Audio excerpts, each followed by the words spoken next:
programa presentado por la comunidad religiosa Iglesia de Dios del Nuevo Pacto.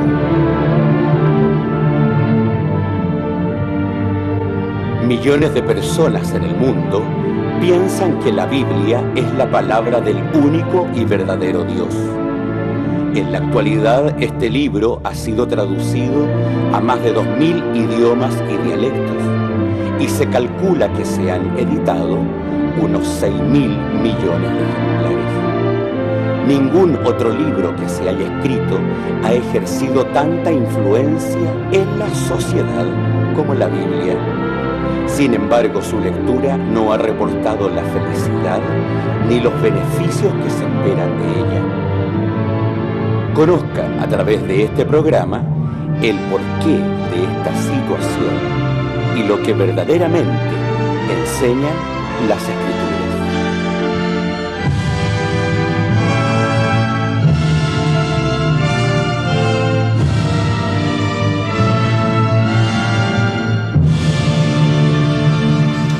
Muy buenas tardes, estimados auditores. Estamos en un programa más a la luz de la verdad. Hoy queremos tocar un tema que nos trae a la palestra y va a ser el día feriado, que fue el Día de los Evangélicos. Vamos a profundizar un poquito más con nuestros hermanos, que un poquito más adelante se los voy a presentar. Para cualquier información, dato o usted que se quiera comunicar con nosotros, tenemos una página web que es www.idnp.cl, y también usted nos puede visitar donde nosotros nos congregamos cada sábado en horarios de las 11:30 y a las 16:30 horas en San Rosendo, en la calle Carrera con Aníbal Pinto 370. Quedan cordialmente invitados para que usted nos quiera acompañar y quiera saber un poco más de nuestra doctrina y nuestra fe. Están con nosotros también algunos hermanos que se los voy a presentar. Nuestro hermano Nelson Ulloa, bienvenido al programa. Presentes, hermanos, los auditores ya que nos están viendo. Muy agradecido, hermana. Agradezco a Dios y a todos los televidentes que en este momento nos están enfocando, oyendo y escuchando el mensaje que hemos venido trayendo durante los últimos meses. Bendigo el nombre del Señor por esta oportunidad que nuevamente nos da de hablar de su palabra, y espero que todo sea fructífero para ustedes igual que para nosotros. Amén. También está con nosotros nuestro hermano y pastor Abner Salazar. Bienvenido. Gracias, doy gracias al Señor ante todo porque nos permite tener la vida, nos da de sus bendiciones, y esta oportunidad de estar a través de este medio y en este programa es una inmensa bendición de parte del Señor, poder llegar hasta sus hogares y poder conversar acerca de la palabra del Señor. Y reiterar la invitación que hiciera nuestra hermana. Yo tuve la oportunidad de conocer la congregación, la comunidad aquí en San Rosendo. Es una linda comunidad de hermanos y hermanas, y les invito a que participen, que se alleguen, se acerquen allá y puedan también compartir esta palabra. Reitero mi gratitud al Señor por estar en este lugar y en esta oportunidad. Muy bien, muchas gracias. Y ya como hermano de la casa ya está nuestro hermano Ariel Bustos. Para mí también es confortable llegar a sus hogares, muy especialmente con todo el panel, la iglesia siempre que nos escucha en casa. En este día le pedimos que también Dios nos acompañe, y también así que puedan ustedes en sus hogares entender el mensaje de hoy, para que nuevamente lo lleve a meditación como cada sábado lo tratamos de hacer. Muy bien, muchas gracias. Bueno, para comenzar ya el programa, primero que todo, como lo hemos dicho en los programas anteriores, nuestra intención no es criticar a ninguna institución, más bien darle a saber de lo que nosotros, por misericordia de Dios, nos entregó por medio de su palabra. Todo lo que nosotros hablemos acá está basado netamente en lo que es la palabra de Dios, y a través de las citas que cada hermano da cuando fundamenta algún tema, usted lo puede corroborar en la Sagrada Escritura. Muy bien, para comenzar, como les decía anteriormente, hoy queremos tratar un tema que fue el feriado 2, que fue el Día de los Evangélicos. Y queremos comenzar sabiendo dónde se origina este tema. Porque como chilenos nosotros somos, no sé si adictos a absorber cosas de afuera. Entonces queremos que nuestro hermano Ariel nos comente un poco y profundice un poco el origen de este día de los evangélicos. Bien, gracias, hermana. Esto, primero que todo, tenemos que entender que surgió por un conflicto. Ese conflicto vamos a traerlo a la palestra hoy, principalmente porque esto se lleva a cabo a comienzos del siglo XVI, surge con un nombre muy conocido para todos ustedes en casa, que es Martín Lutero, y esto es en Alemania. Dentro del catolicismo se estaba dando en esa época una situación que en este tiempo, y también en aquel tiempo, era una situación vergonzosa, como era el negocio de la salvación de las indulgencias. Para poder ellos empezar a construir tantas cosas que tenían en su proyecto. Este, sin lugar a dudas, es el origen de las religiones que hoy día conocemos como evangélicas y protestantes. Las primeras divisiones que trajo esta reforma fueron obviamente las luteranas, que esto está en Alemania, que fueron los luteranos de Alemania y Escandinavia, los anglicanos en Inglaterra y en el Reino Unido, y también los calvinistas que estuvieron en todo lo que es el sector de los Países Bajos. Desde aquí se pasa a la reforma en América. ¿Y por qué los calvinistas? Es un tema muy importante, porque de los calvinistas surge de lo que hoy conocemos como las iglesias evangélicas bautistas, pentecostales y presbiterianas. Entonces, toda la línea que venía desarrollándose de esta fragmentación que tuvo la Iglesia Católica por una situación de indulgencia, lo vemos reflejado en nuestras ciudades, en nuestros pueblos, y así también en todas las partes donde nosotros podemos ir. Así es. Muy bien. Me gustaría saber cuál fue la base doctrinal de todas estas instituciones que tú nos acabas de hablar. Bueno, para ello, después de esta división que llevó Lutero y que era considerado un adicto alcohólico por el Papa que estaba en transición en ese momento, la Biblia dice, ellos tocan aproximadamente 5 puntos que para ellos son lo esencial y que los separa del catolicismo netamente tal. La Biblia es el único estándar, significa que la Sagrada Escritura es la única fuente de instrucción para resolver cualquier controversia doctrinal. El segundo punto, que también es muy interesante, es la salvación por gracia. Mientras la Iglesia de Roma se preocupaba en aquel tiempo de seguir con este tema de la indulgencia y la salvación a través de todo lo que eran las confesiones, estaba estos sacrificios expiatorios que hacía la misma Iglesia, y la Iglesia naciente en ese momento proclamaba que la visión de la nueva fe era un abrazo de enseñanza neotestamentaria que hablan de la salvación por fe y por gracia. También estaba la justificación de la fe. Esta justificación de la fe que era solamente creer en Jesucristo para alcanzar la remisión de todos nuestros pecados. No valía nada de lo que puede haber existido hacia atrás. Solamente en el creer en nuestro Señor Jesucristo, y con eso iban a estar salvos de todos los pecados. Y también está solamente por el medio de las obras de Cristo somos salvos. Con la muerte de nuestro Señor Jesucristo, el hombre alcanza el reino de los cielos, según planteándolo esta línea.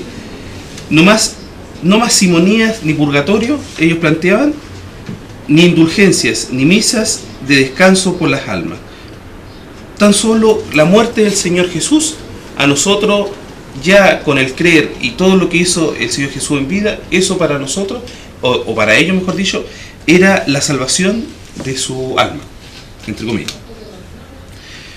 Solamente la gloria de Dios, el reconocimiento de la grandeza de nuestro Señor, busca a Dios como único y principal eje central de tu vida, de esta vida que cada hombre podemos llevar en esta tierra.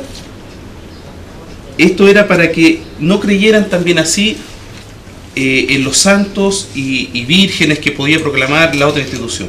Tan solo con la creencia en Dios y el reino prometido que iba a tener nuestro Señor, ya no necesitábamos de tener otro intermediario como lo ocupa la institución netamente tal ahora. Entonces, nosotros podemos ir meditando todos estos temas que partieron en el siglo XVI e ir abriendo un abanico de cosas del por qué se fueron dando todas estas situaciones, a pesar de que era una situación moral, de la división que se estaba generando por Martín Lutero y los calvinistas y todas las líneas que empezaron a salir en Europa y en los Países Bajos. También así nosotros tenemos que tener presente de que ellos al final de todo nunca siguieron la verdadera línea doctrinal ni la sana doctrina que dejó nuestro Señor. Se apegaron, a pesar de que fue una situación moral, se apegaron al mismo catolicismo que hoy día vemos en estos días, como es guardadores del domingo, como es celebrar Navidad, como es celebrar el Año Nuevo, y todas esas cosas que instituye la Iglesia a partir de la enseñanza que ellos nos dejan. Okay. Bueno, teniendo presente también que nosotros como Iglesia, nuestra doctrina, nosotros que Dios por misericordia nos ha entregado, nosotros no guardamos este día, por todo lo que nuestro hermano acaba de hacer la introducción, que es pagano, no es algo que está instituido por la palabra de Dios. En ninguna parte sale que Dios dijo como mandato que nosotros guardemos el día del Evangelio. O sea, cuando Jesús vino, no vino por ninguna institución, Él vino por cumplir la palabra que estaba en la Sagrada Escritura. Entonces me gustaría que nuestro hermano nos diera a conocer la diferencia que hay entre nuestra congregación, lo que nosotros guardamos, y que no hace diferente de todas las otras instituciones. ¿Me permite? Sí. Bueno, en realidad yo pienso de que es un tema muy profundo y conviene, por supuesto, como lo dijo la hermana moderadora, colocar nuestros puntos de vista que son naturalmente basados en la santa palabra de Dios sobre nuestra posición. Sin embargo, yo quisiera hacer un alcance diferente, sin perjuicio de que después, digamos, entremos nuevamente en el problema, y leer solamente un pasaje de la Biblia con 3 versículos para que meditemos también sobre esa parte.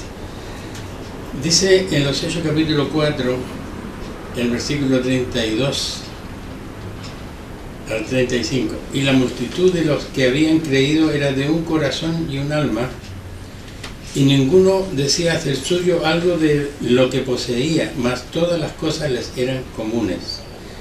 Y los apóstoles daban testimonio de la resurrección del Señor Jesucristo con gran esfuerzo y gran gracia era en todos ellos, que ningún necesitado había entre ellos, porque todos los que poseían heredades o casas, vendiéndoselas, traían el precio de lo vendido y lo ponían a los pies de los apóstoles y era repartido a cada uno según había menester.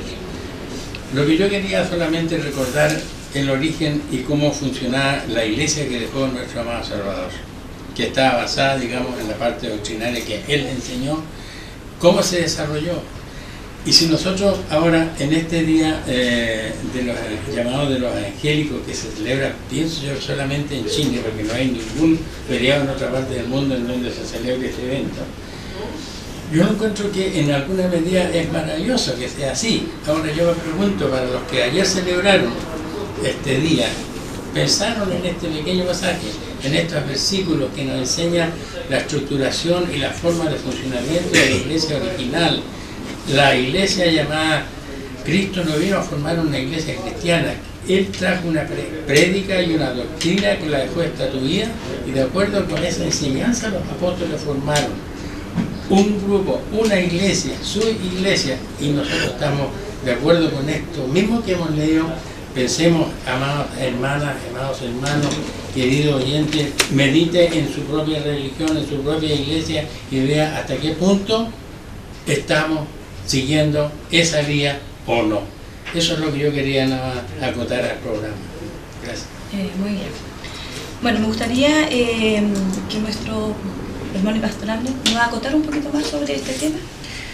Sí, bueno, nuestro hermano Ariel nos ha orientado, nos ha llevado por la historia, ¿no es cierto?, cómo se vino dando todo esto.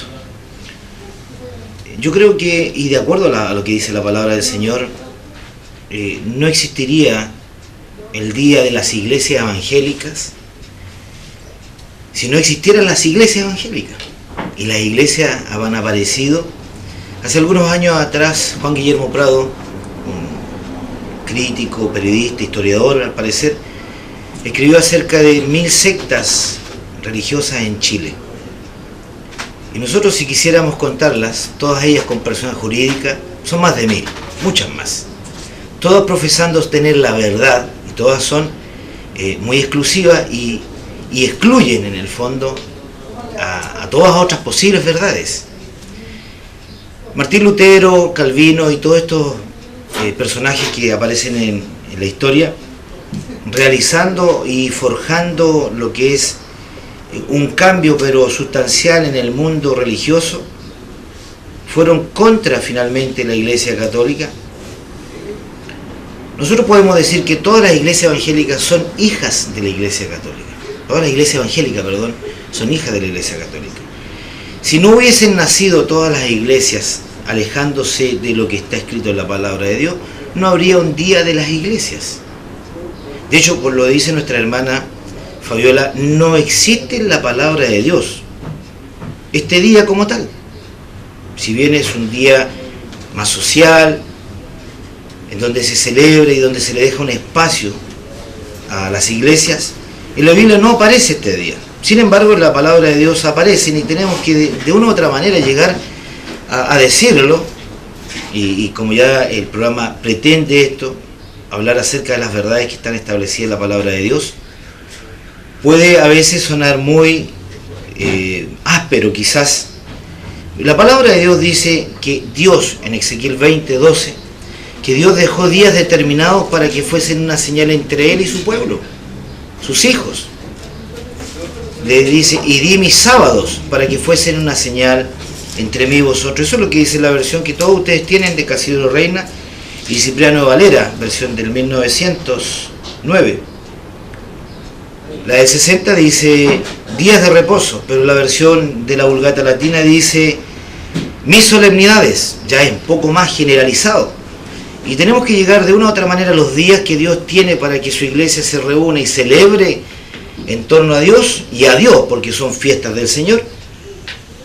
Son las que están esbozadas y escritas en el libro Levítico en el capítulo 23. Por tanto, en la Biblia no aparece, como bien dice nuestra hermana, no aparece este día, no aparece la Navidad que se avecina.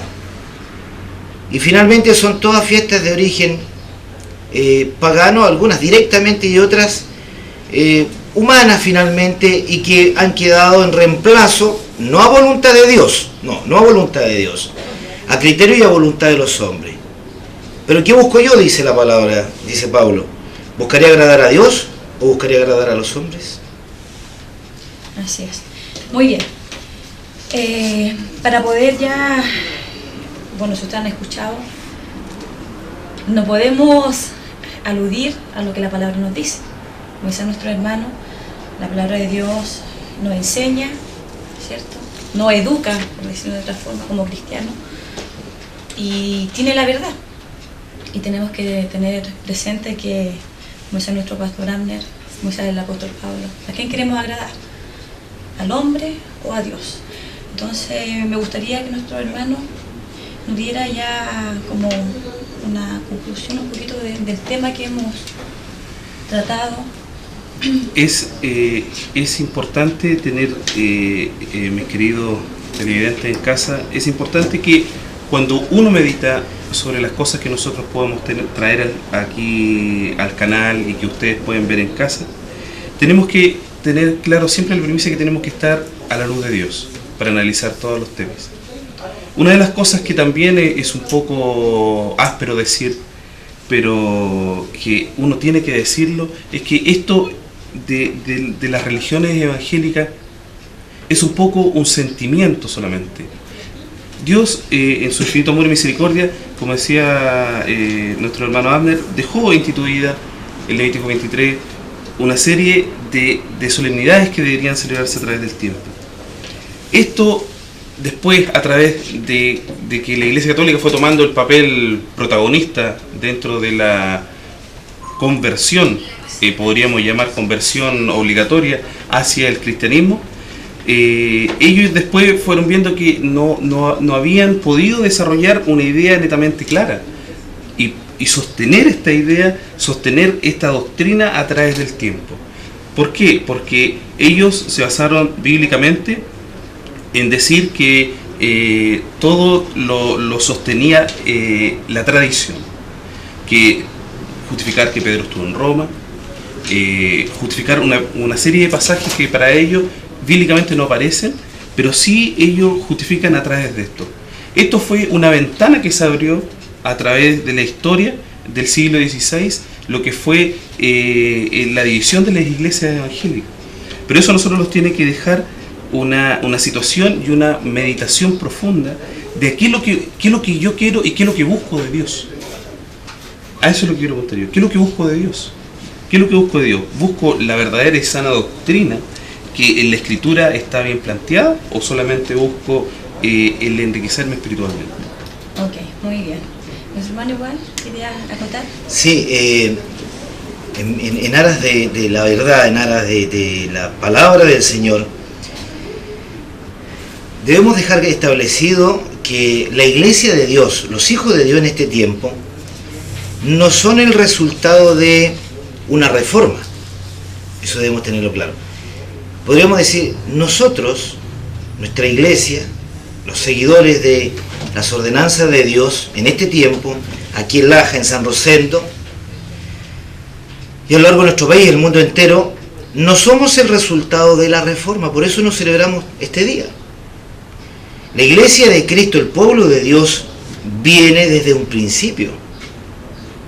¿Por qué tuvo que haber una reforma? Porque precisamente hubieron cosas que no agradaron a los hombres, creadas por los mismos hombres, como ya se ha dicho.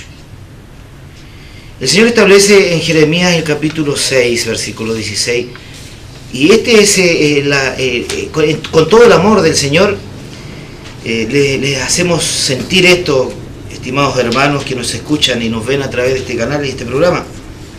El Señor dice, paraos en los caminos y preguntad por la senda antigua cuál sea el buen camino. Hay muchas sendas, ¿no es cierto? ¿Cuál es el buen camino de todos los que hay? Y andad por él, dice. Pues algunos dijeron, no andaremos. Y ese es el consejo que da Dios a través de su palabra. Párense en el camino, pregunten por las sendas antiguas. La palabra de Dios, el Evangelio eterno, viene desde un principio, de que Dios creó al hombre, lo creó con una forma de vida.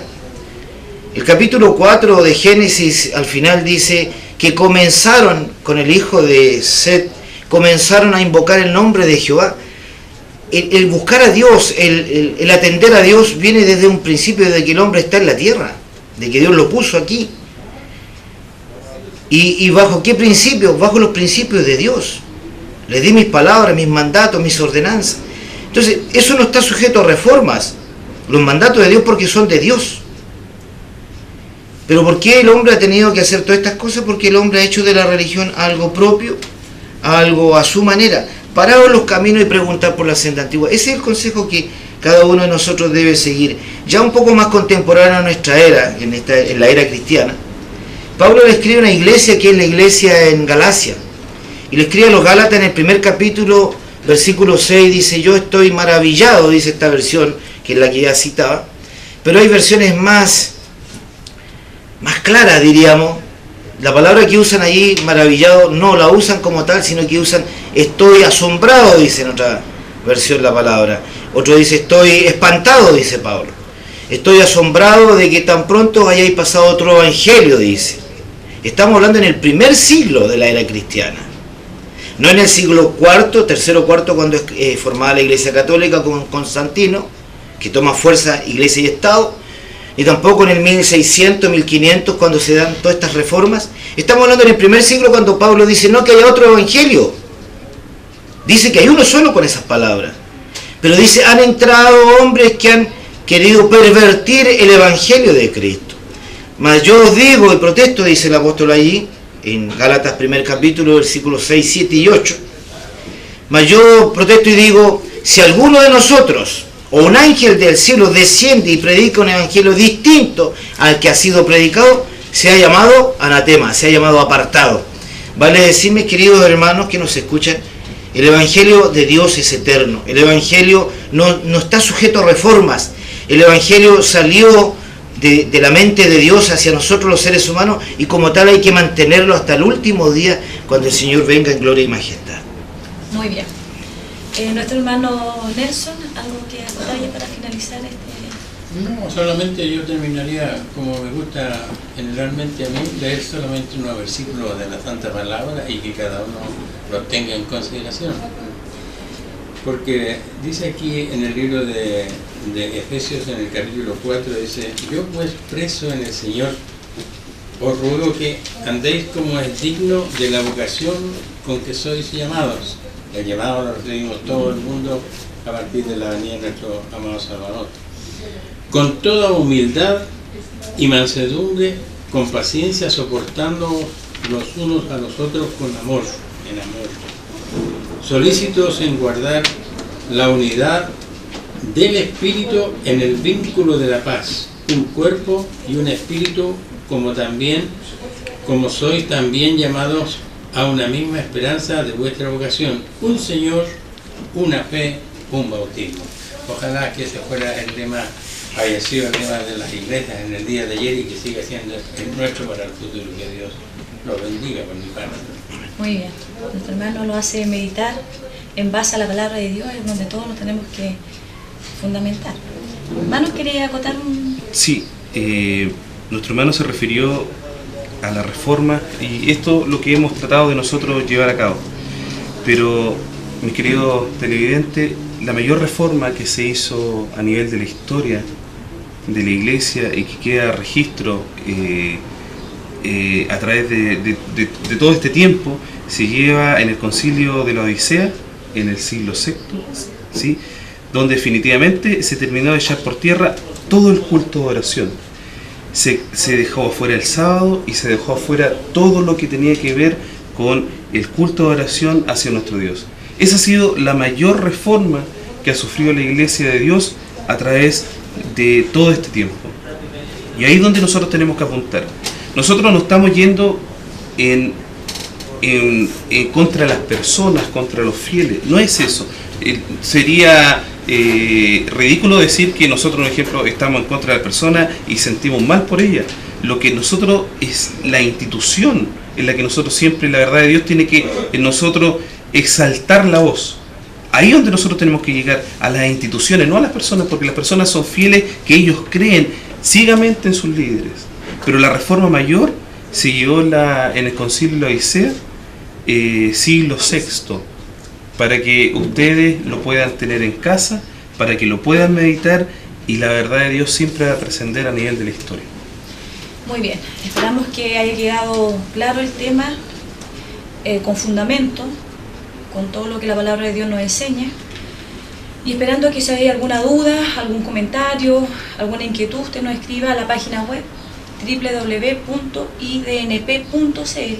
o que nos visite también en San Rosendo todos los sábados a las 11:30 y 16:30 horas en Carrera con Aníbal Pinto. Ahí nos reunimos nosotros para adorar a Dios.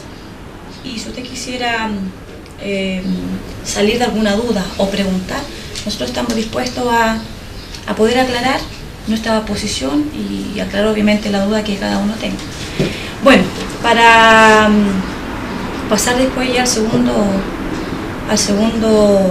la segunda parte del programa, donde nuestro pastor Amber nos va a deleitar con una predicación, ¿cierto? Esperando que sea de aprovechamiento para cada uno de ustedes, ya sea en la vida espiritual como también física, mental. Vamos a escuchar una alabanza que la iglesia prepara para que usted la pueda disfrutar.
Bueno, para continuar, en la segunda parte de este programa, nuestro pastor Abner nos va a deleitar con una predicación, esperando que sea de provecho para su vida. Y el tema es la fe perfeccionada en la obediencia. Dios bendiga a nuestro pastor. Amén. Bien, ante todo, agradecer la oportunidad que se nos da ahora de hablar acerca de un tema tan importante, una virtud, una cualidad que debe tener todo hijo de Dios. De hecho, la palabra del Señor así lo establece, la fe. Una fe perfeccionada, pero quisimos decir una fe perfeccionada en la obediencia. Debemos remontarnos a lo que el Señor Jesús, en una ocasión, sus discípulos se le acercan y preguntan allí: cuando tú regreses, Señor, ¿habrá fe en la tierra? Y nosotros podríamos decir hoy día: ¿habrá fe en este tiempo y en la medida que van avanzando los acontecimientos, que ya en otras oportunidades se ha hablado acerca de ello y que lo relatan Mateo el capítulo 24, donde allí también se establece de que la fe, el amor de muchos se enfriará? ¿Por qué? Por la prosperidad y la maldad, dice la palabra del Señor allí. Por eso, ¿habrá fe cuando venga el Señor? Podríamos creer que cada día la gente cree menos. Ahí asociamos la fe con el creer. En una ocasión con una colega de trabajo conversábamos y llegábamos a la idea, y que también lo veo como importante mencionarlos a ustedes. Nosotros, siendo un país mayoritariamente creyente, un país cristiano, hay una gran diferencia, lo conversábamos en esa ocasión a la cual hago yo referencia. Una cosa es creer en Dios, y todos los chilenos, toda esta cultura nuestra nace y nos crían, nos forman creyendo en Dios. Pero una cosa es creer en Dios, y que lo hacemos todos los seres humanos, y lo otro es creerle a Dios, que es muy distinto. Ahora, al hablar de la fe, asociamos esto en creer. Bueno, ¿qué dice la palabra de Dios acerca de qué es la fe? Hebreos, vamos a un texto tan conocido por todos ustedes. Hebreos 11 dice: es pues la fe la sustancia de las cosas que se esperan, la demostración de las cosas que no se ven. Esa es una clara definición acerca de la fe. Podríamos decir que la fe es confiar, creer, esperar que va a ser así. Eso es la fe. Ahora, es importante también destacar en este mismo texto qué tan necesaria es la fe en la vida de un hijo de Dios. ¿Qué tan necesaria es? La palabra de Dios dice: empero, en el mismo capítulo 11 del libro de Hebreos, versículo 6, empero sin fe es imposible agradar a Dios, porque es menester que el que a Dios se allega crea que le hay, y que es galardonador de los que le buscan. Sin esta virtud, mis queridos hermanos, mis queridas hermanas que nos escuchan y nos ven a través de este canal y este programa, sin esta virtud, que es fe, que es creer, confiar, esperar, sin esta virtud es imposible agradar a Dios. Es necesario que aquel que se allega a Dios crea, espere, sea optimista, que todo va a ir bien a favor de él, de parte de Dios. Hasta allí, sin lugar a duda, coincidimos en muchos aspectos. La fe, ¿no es cierto?, es importante, es vital. De hecho, cuando Pablo relata acerca de la armadura de Dios, establece que hay uno de los elementos de esta armadura, la fe, ¿no es cierto?, entre otras virtudes que debe tener un hijo de Dios. Es imposible agradar a Dios, pero puede que haya alguien escuchando o viendo en este momento y se reconozca a sí mismo que es muy pequeño en la fe en su vida, que no tiene fe, no cree, que no tiene la confianza en el Señor, como aquí así lo dice y relata la palabra del Señor. Pero, mis queridos hermanos, la fe se puede desarrollar. Hay muchas personas que van a la iglesia y que no tienen fe. Hay muchas personas que pasan toda una vida de rodillas, rogando y clamando a Dios: Señor, dame fe. Y siguen siendo personas sin fe. Pero Dios establece que la fe se puede desarrollar no necesariamente y no solamente pidiéndolo. La fe es una virtud, como todas las virtudes deben ser desarrolladas a través del ejercicio. La palabra de Dios, ¿cómo la podemos desarrollar? En el capítulo 10 del libro de Romanos, versículo 17, dice que la fe viene por el oír, y el oír la palabra de Dios. Vale decir, la fe se desarrolla a través del estudio, a través de la lectura de la palabra de Dios. La fe no va a venir en forma mágica.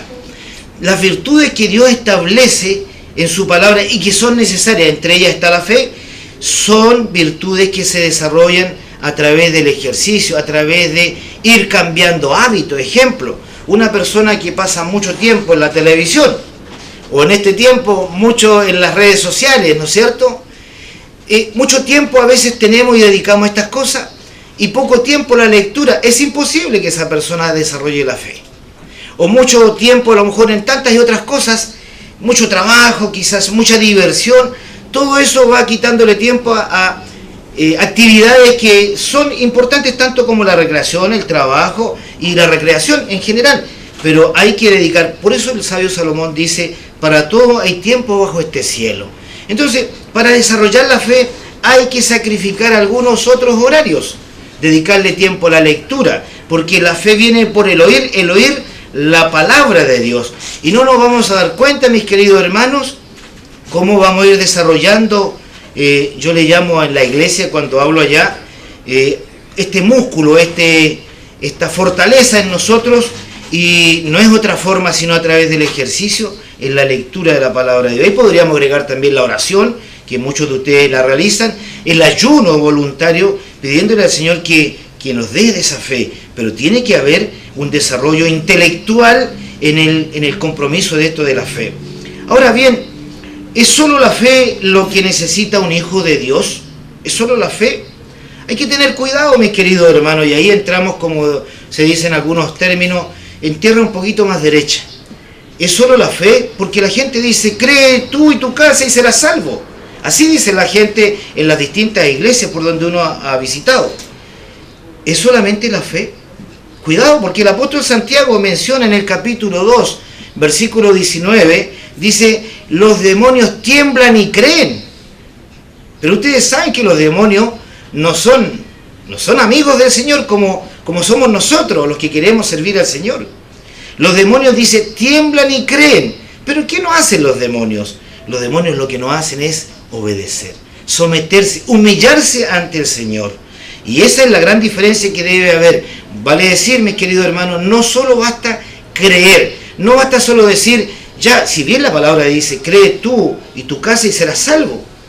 Entonces, claro, pero sacamos de contexto, ¿no es cierto?, lo que la palabra de Dios nos quiere decir. Bien, es el primer paso, creer uno, y con el creer uno, a través del resultado de lo que uno cree, de la esperanza que uno tiene, la familia va a ir creyendo también y va a hacerse salva esa familia. Pero todo va a ser el resultado de una fe distinta a la fe o a lo que creen, y tiemblan los demonios, como dice. Lo que no hacen ellos, nosotros sí debemos hacerlo. Lo que no hacen los demonios es someterse a Dios, humillarse a Dios, obedecer los principios de Dios. ¿Cómo vive un hijo de Dios en estos tiempos? ¿Cómo vive en estos tiempos entonces un hijo de Dios? Si es necesario que el hombre que se allegue a Dios tenga fe, le crea, sea un hombre que esté esperanzado en Dios. ¿Cómo puede vivir un hombre de Dios en estos tiempos? Bueno, ¿cómo dice la palabra del Señor? Ahí en el libro de Habacuc, en el capítulo 2, versículo 4, y también lo recalca el apóstol Pablo ahí en el capítulo 1 del libro de Romanos.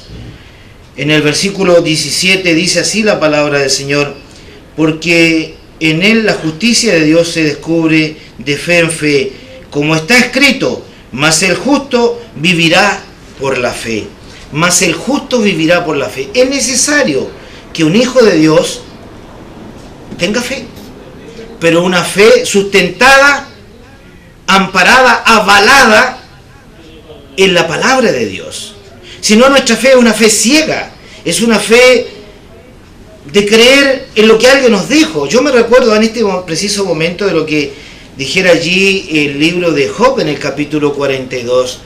Yo hablaba de cosas que no sabía, dice allí ese versículo, de cosas difíciles de entender, mas ahora mis propios ojos te han visto. Ese es lo que quiere Dios de cada uno de nosotros, que nuestra fe, nuestra confianza en Él esté depositada, desarrollada en esa entrevista, en ese compromiso, en ese encuentro que debemos tener con Él, personal. No porque alguien me lo dijo, no porque el pastor me lo predicó, no porque yo se lo esté diciendo, sino porque cada uno de nosotros lo ha constatado en su palabra santa. Cristo Jesús, cuando estuvo con sus discípulos, dijo: ¿en qué consistía la vida eterna? Y dijo claramente: en que te conozcan a ti, Padre, que me has enviado, y a mí que tú me enviaste. Entonces, refiriéndose a Él, por cierto. Entonces, ¿en qué consiste la vida eterna? En conocer al Padre y conocer al Hijo. ¿Cómo yo puedo conocer al Padre? ¿Cómo yo puedo conocer al Hijo? A través de la palabra de Dios, a través de la palabra escrita. Este libro santo que Dios inspirara a esos hombres en la antigüedad para nuestra edificación. Las cosas que fueron escritas en el pasado, para nuestra enseñanza fueron escritas. Entonces, ¿cómo vivirá el justo? Dice que el justo vivirá por la fe. No, pero no hay justo ninguno, dice la gente.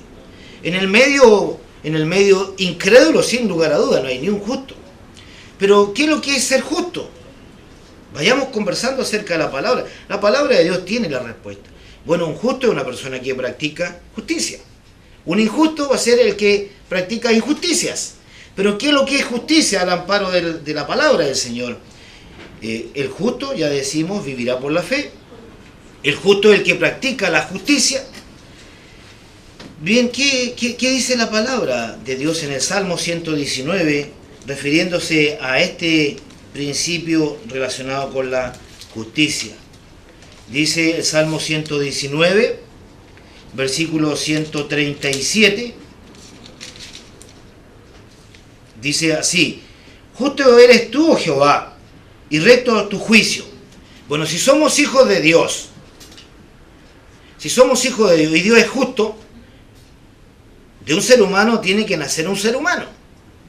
De un Dios justo tienen que nacer hijos justos. Ahora, ¿cómo podemos ser justos nosotros? Tus testimonios que has recomendado son rectos y muy fieles.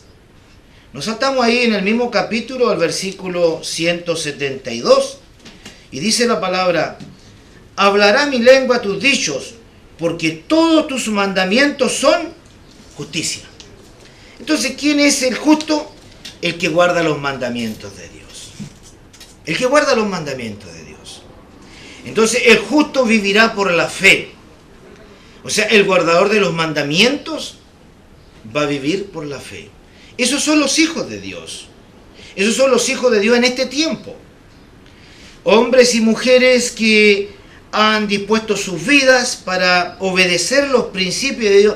Y ahí se marca, mis queridos hermanos, la diferencia entre los seres humanos obedientes, hijos de Dios, y lo que cita Santiago allí en el capítulo 2:19, que los demonios tiemblan y creen. Ahí se marca la diferencia.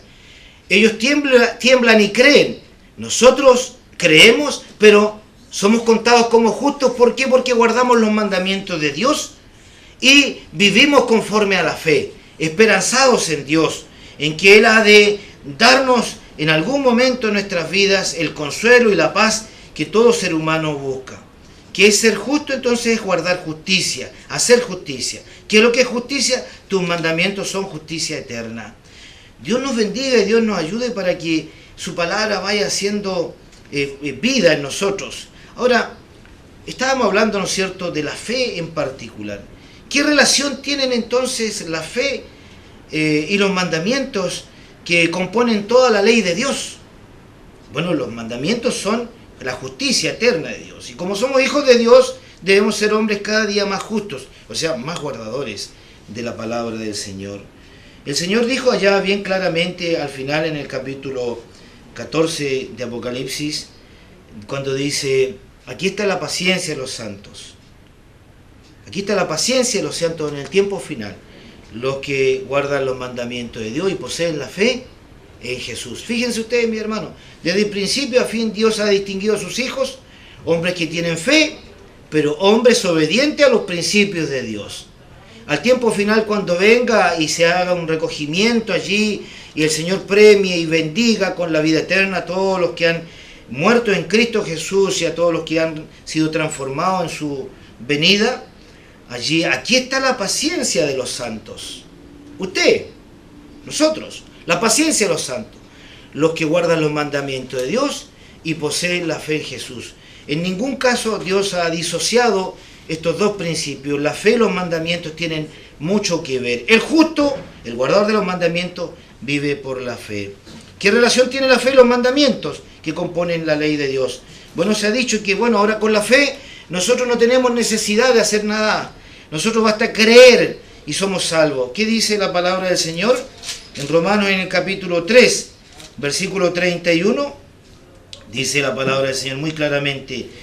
Luego pregunta el apóstol Pablo, y luego, ¿deshacemos la ley por la fe? Él dice, en ninguna manera. Antes establecemos la ley. Antes reafirmamos, confirmamos, validamos. Las traducciones distintas que hay dan estos términos. Antes nosotros con la fe que poseemos, nosotros reafirmamos la ley, le damos más énfasis a la ley. Entonces, decir hoy día y en estos tiempos, mis queridos hermanos, que basta creer, no es suficiente. La fe se ve, se nota en un verdadero hijo de Dios a través de la obediencia a la ley del Señor, a los mandamientos de Dios. Ahora, el apóstol Pablo también realza y deja establecidísimo allí, en Romanos el capítulo 7, versículo 12, que la ley es santa, la ley es verdad. Lo mismo dice el salmista David en el Salmo 119, la ley es santa, la ley a la verdad es santa, pura. La palabra de Dios está en toda su extensión, está estableciendo que la ley tiene allí, ¿no es cierto?, un valor muy elevado, es santa, es pura. No, el Señor Jesús lo dijo, ya en otras ocasiones se ha mencionado por nuestros hermanos, se ha dicho que el Señor Jesucristo vino a invalidar todas estas cosas, vino allí a abrogarlas, vino a clavarlas en la cruz. El mismo Señor Jesucristo lo dice, palabras claras y categóricas en el libro de Mateo capítulo 5, versículo 17, no penséis, dice, que yo he venido a abrogar la ley y los profetas, no he venido a terminar nada de esto, dice, porque dice que es más fácil que perezca el cielo y la tierra antes de que deje de existir un solo tilde de la ley de Dios. Entonces, mis queridos hermanos, la fe y la ley, la fe y los mandamientos están muy entrelazados. La fe y los mandamientos en Dios, en la obediencia, están muy de la mano. Y eso nos deja ver cosas muy claras allí. La fe no es solo creer nada más. Hay que creer en base a lo que dice la palabra del Señor. Ahora, es importante denotar qué función cumple entonces la ley en ese caso. Si la fe no la invalida. Bueno, alguien ha dicho que la ley, hay personas que dicen que la ley a las personas las hace salvas. No es así. Dice la palabra de Dios en Romanos 10:4 que el fin de la ley es Cristo, que también ha sido mal usado ese texto. Ve que Dios dice que el fin de la ley, o sea que la ley terminó, porque allí dice el fin de la ley es Cristo. No, la palabra, si ustedes buscan en distintas traducciones de la palabra, buscan el sentido original, está queriendo decir el propósito, el objetivo de la ley es Cristo. Vale decir, nos está queriendo decir el apóstol Pablo allí en Romanos 10:4, que al decir el fin de la ley es que la ley nos quiere presentar a Cristo, la ley nos va a llevar a Cristo. Importante eso. Santiago en el primer capítulo, versículo 23, dice que la ley tiene otras funciones, es un espejo, dice. La ley nos muestra en el fondo lo despeinados que estamos, en el caso de un espejo de la casa, ¿no es cierto? Antes de salir acá, no sé si la corbata está bien puesta, ¿no? Pero uno se ve al espejo. Seamos feos o bonitos, seamos como seamos, siempre pasamos a revisar un espejo para ver. Pero el espejo no nos quita lo torcido que esté la corbata o lo despeinado que estamos. No, el espejo nos muestra lo imperfecto que estamos para salir a lo que tenemos que ir. La ley hace lo mismo, la ley nos muestra lo que distante estamos de Dios, en las ofensas que estamos ante Dios. La ley eso hace, nos muestra en qué estamos faltos ante el Señor. Pero ¿quién nos quita de todo? La sangre de Cristo nos quita el pecado. Nuestra actitud arrepentida nos hace estar más cerca del Señor. Gálatas dice en el capítulo 3, versículo 24, que la ley es nuestro ayo. Nuestro ayo. La palabra ayo tiene relación, mi hermana es pedagoga, yo por la gracia del Señor también. La ley dice es el pedagogo, otra versión. En la versión Jerusalén dice que la ley es nuestro pedagogo. O sea, la ley es nuestro enseñador. ¿Y quién nos enseña aquí? Cristo Jesús. Entonces, esa es la función de la ley. Pero no podemos disociar, mis queridos hermanos, no podemos separar y dejar en la cruz la ley y los mandamientos de Dios. Porque el justo, el guardador de la ley, como dice el salmista, vivirá, ¿no es cierto?, por la fe. Dos virtudes, dos cualidades, dos principios muy claramente establecidos en la palabra del Señor. ¿Qué sucede cuando no cumplimos la ley? Bueno, 1 Juan 3:4 dice que, veámoslo con mayor exactitud, que cuando nosotros transgredimos, ¿no es cierto?, la ley del Señor, nosotros nos transformamos en pecadores. Dice 1 Juan 3:4, dice: cualquiera que hace pecado traspasa también la ley, pues el pecado es la transgresión de la ley. Entonces, yo creo que todos coincidimos, vivimos una sociedad muy pecaminosa, todos. De distintas iglesias podemos coincidir en eso. Vivimos una sociedad muy pecaminosa. Pero, ¿bajo qué parámetros establecemos eso? ¿Cómo puede aquellas personas que dicen que la ley quedó clavada en la cruz decir que la sociedad vive en pecado? Porque de una u otra manera, inconscientemente están validando la ley. Vale decir, yo conocí el pecado por la ley, como lo dice Pablo también en uno de sus escritos. Entonces, la función de la ley, ¿qué sucede cuando la ley de Dios la transgredimos? Nos transformamos en seres pecadores. Y obviamente el Señor redimió nuestras vidas para que por gracia fuésemos salvos, para que a través de ese favor, porque la gracia es un favor, es un beneficio no merecido de Dios hacia nosotros, pero para perdonar nuestros pecados pasados. Pero de aquí para adelante, cuando hemos sido alcanzados por la gracia de Cristo, cuando ahora somos hombres y mujeres que desarrollamos esta virtud llamada fe, ¿qué hacemos con nuestras vidas? ¿Seguiremos en pecado? No podemos seguir en pecado. Tenemos que vivir en base a los principios de Dios, en base a las ordenanzas de Dios. ¿Y qué nos sustenta? ¿Qué nos tiene vivo? La fe. Entonces obedecemos los mandamientos de Dios para no volver a la vida pecaminosa que teníamos sin conocer a Dios, pero nuestra fortaleza está en Cristo, en la fe en el Señor. Ahora, la fe, ¿no es cierto?, ¿cómo se perfecciona? Y ahí estamos ya en la parte, ¿no es cierto?, final de esta oportunidad. Dejamos claro el ejemplo de Abraham. Abraham, ¿no es cierto?, el padre de la fe, nosotros decimos. El padre de la fe. Abraham, ustedes bien saben que fue llamado de la tierra de Ur de los Caldeos. Él fue llamado un hombre, siendo un hombre ya mayor, y él era un hombre no desposeído en la tierra, era un hombre con sus recursos, era un hombre que tenía un clan allí, tenía bienes, y una familia y todo aquello que un hombre de su tiempo podía poseer. Y Dios lo llama y le dice: sal de tu tierra, sal de tu parentela, y yo te llevo a una parte distinta allá. Él salió sin saber dónde iba, como lo dice el primer ejemplo de Hebreos 11. Pero nosotros encontramos que siendo un hombre, Abraham, y llamado por todas las iglesias y por todo el mundo islámico, el mundo judío y el mundo cristiano, el padre de la fe, Abraham al principio no era un hombre de tanta fe. Porque lo vemos allí nosotros descender en un momento determinado, después que Dios le había hecho tantas promesas y después que Dios lo llamó. Abraham desciende aún así cuando ve escasez en su tierra, él desciende a Egipto. Él desciende a Egipto porque dudó que podía morir o vivir si la escasez de alimento aumentaba. Y en el camino de ir hacia buscar alimento a Egipto, también cometió otros errores. Acuérdense ustedes que hizo pasar a su mujer Sara como su hermana para evitar su muerte posible que podría darse. Entonces cometió varios errores que son producto de una fe muy flaca, de una fe muy débil que tenía Abraham. Pero nosotros después vemos el desarrollo de esta virtud, mis hermanos, de la fe en Abraham, porque pasó a ser de un hombre con una fe muy básica a ser el padre de la fe. Tal es que cuando Dios después le pide que su único hijo, el hijo de la promesa, lo entregara en sacrificio, él no dudó y fue a entregar a su hijo en sacrificio. Seguramente Dios le pide algo similar al principio a Abraham, capaz que no lo hubiese hecho, porque su fe era pequeña como la que hemos tenido en algún momento de nuestras vidas, como la que a lo mejor alguno de ustedes tiene y se siente un poco menoscabado, se siente muy lejos de lo que Dios quiere en su vida. Bueno, la fe se puede desarrollar y lo deja claramente establecido allí Abraham. Pero ¿cómo lo desarrolla Abraham? Ahí está la otra particularidad.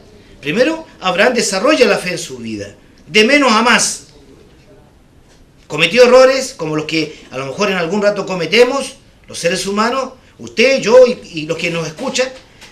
Es probable que así sea, pero Dios establece que la fe se puede desarrollar, sustentar, crecer, ya lo dijimos, a través de la palabra, a través de la obediencia. ¿Y cómo dice la palabra del Señor ahí en el libro de Santiago? Y con esto quiero finalizar, mis queridos hermanos.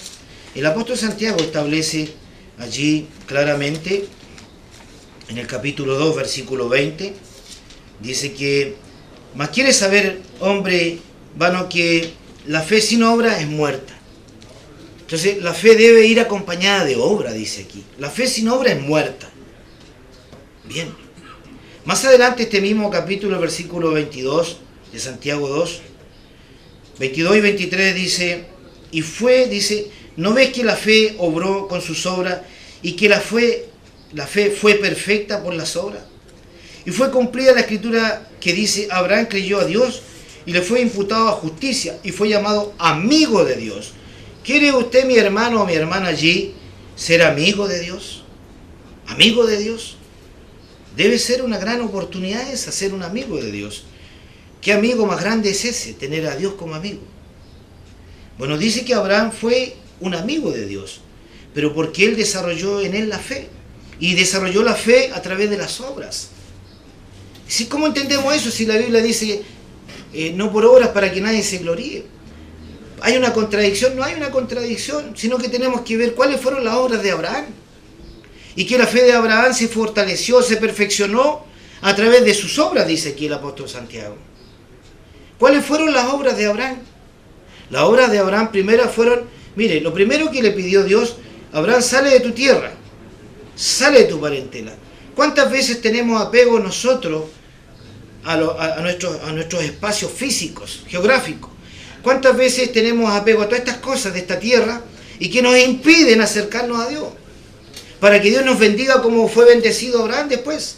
¿Cuántas veces tenemos tanto apego a personas y que a veces sabemos en nuestro consciente y subconsciente también a veces aparece de una otra forma que esas personas y esas relaciones no son fructíferas en nuestras vidas, no nos van a traer una alegría, un gozo, y ahí seguimos apegados? Entonces, quizás estamos viviendo la misma experiencia. A Abraham se le pidió que saliera de su tierra y de su parentela, porque Dios le tenía algo mejor.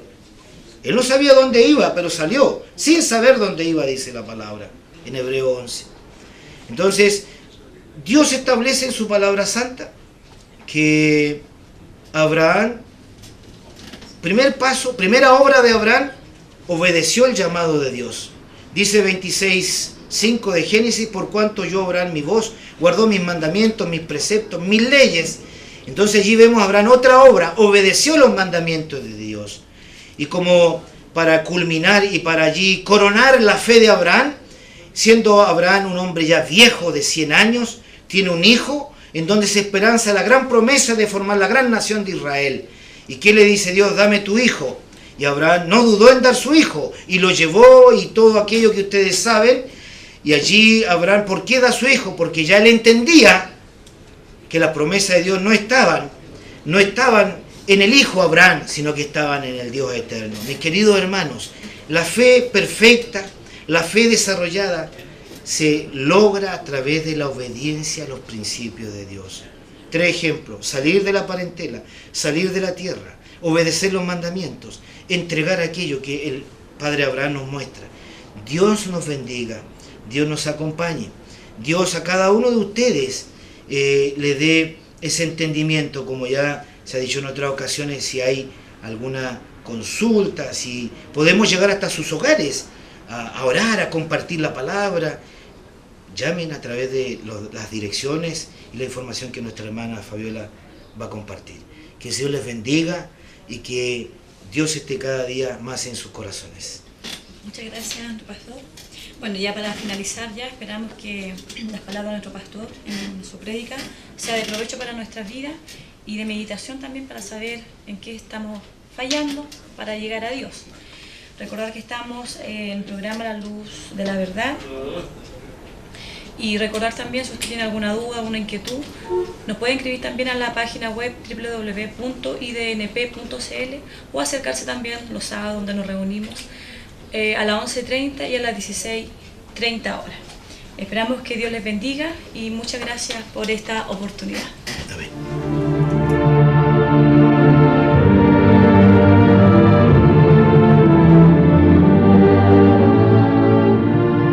Si le ha interesado lo que hemos expuesto, le invitamos a escribirnos al correo electrónico iglesiasiglo21@gmail.com y a sintonizarnos en esta emisora la próxima semana en el mismo horario.